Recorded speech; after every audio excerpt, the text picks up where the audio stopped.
kembali lagi di opini kita.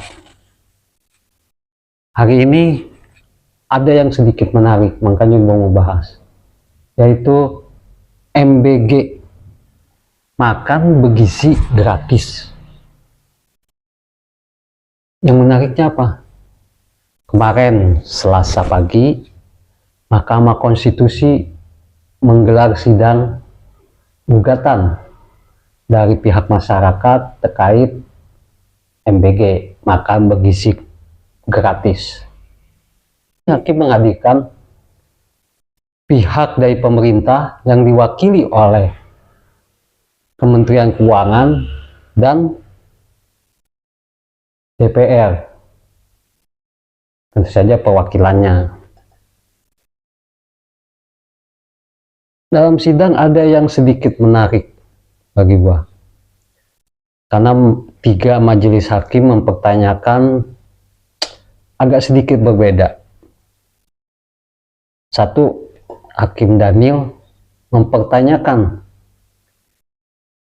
kebijakan atau regulasi program makan siang gratis dan minum susu menjadi makan siang bergizi gratis.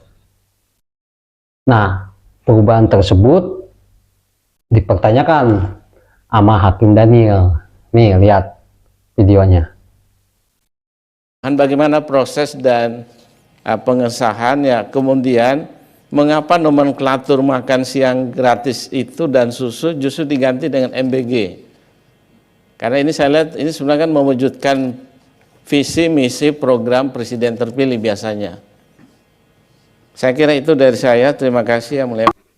Ada juga nih yang menarik bagi gua dari Hakim Guntur. Hakim Guntur mempertanyakan terkait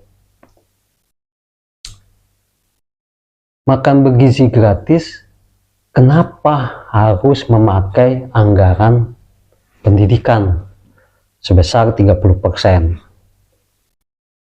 Kenapa tidak menggunakan anggaran dari Kementerian Kemenkes, Kementerian Sosial? Nih, ada juga videonya nih, biar sesuai fakta. Pak Ketua. Singkatnya adalah mengapa yang 30% tadi itu, ya baik pemerintah maupun DPR, 30% tadi itu kenapa tidak tepat kalau itu diintegrasikan ke dalam anggaran, misalnya anggaran Kementerian Sosial, kemudian Kementerian Kesehatan, ya, atau kementerian-kementerian lain. Kenapa itu tidak tepat?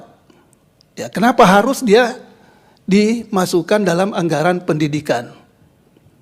Nah, ini mungkin perlu ada penjelasan yang kita perlu ketahui, ya, sehingga memang hanya satu-satunya ada di pendidikan itu. Oke. Nah, satu lagi ada yang menarik lagi dari Hakim Saldi Isra, hal yang berbeda, yaitu terkait anggaran pendidikan. Pemerintah kan mengatakan tidak memotong tetapi menambah. Nah, yang Hakim Saldi Isra pertanyakan itu, apabila tidak dipotong dari anggaran pendidikan, kenapa program makan bergizi gratis tidak memiliki anggaran yang berbeda? Bagaimana bisa memberikan justifikasi legal konstitusional soal MBG itu masuk ke dana di sektor pendidikan?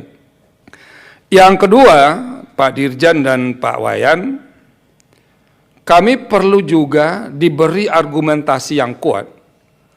Kalau sekiranya dikemukakan bahwa MBG itu tidak mengurangi alokasi pendidikan, mengapa itu tidak diletakkan menjadi mata anggaran tersendiri? Toh tadi kan sudah dikatakan tidak mengurangi alokasi pendidikan, sudah MBG diletakkan jadi mata anggaran tersendiri yang terpisah dari pendidikan. Nah, pemerintah dalam pemaparannya kemarin itu mengatakan karena masih ada keterkaitannya dengan anak-anak sekolah. Makanya kenapa anggaran diambil dari anggaran pendidikan. Tetapi kalau kita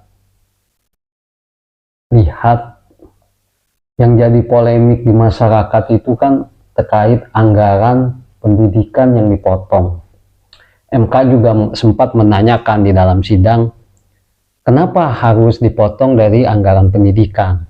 Sedangkan anggaran pendidikan itu kan masih banyak infrastruktur pendidikan, sekolah yang harus dibangun. Terus ditambah anggaran pendidikan kan untuk guru-guru honorer khususnya di daerah-daerah terpencil untuk membayar selain dari dana BOS. Kan kesian. Di sini hakim itu melihat adanya ketimpangan, makanya kenapa masyarakat mempertanyakan hal itu. Gitu, contoh, di saat guru honorer susah menjadi PPK atau ASN di daerah-daerah, sedangkan pegawai BGN itu sudah diangkat PPK seperti itu atau ASN. Nah, yang kedua dari segi gaji guru honorer kemarin sempat viral itu di NTT, gaji itu sangat miris, kecil.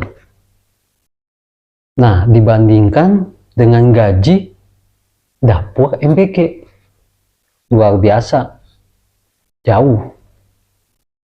Nah, ini makanya menjadi polemik di masyarakat itu bukan soal kebijakan atau regulasi pemerintah program makan bergizi gratis, bukan, tetapi adanya ketimpangan. Hal tersebut yang membuat masyarakat mengajukan gugatan ke Mahkamah Konstitusi. Ada juga yang mempertanyakan kan makan bergizi gratis, tetapi banyak juga yang mempertanyakan kenapa kok makan bergizi gratis tapi banyak yang keracunan juga. Itu yang menjadi persoalan. Sebenarnya kebijakannya bagus, tokoh-tokoh elit-elit juga mengatakan kebijakan pemerintah tersebut bagus, tetapi pelaksana di lapangannya ini, dapur-dapur yang tidak amanah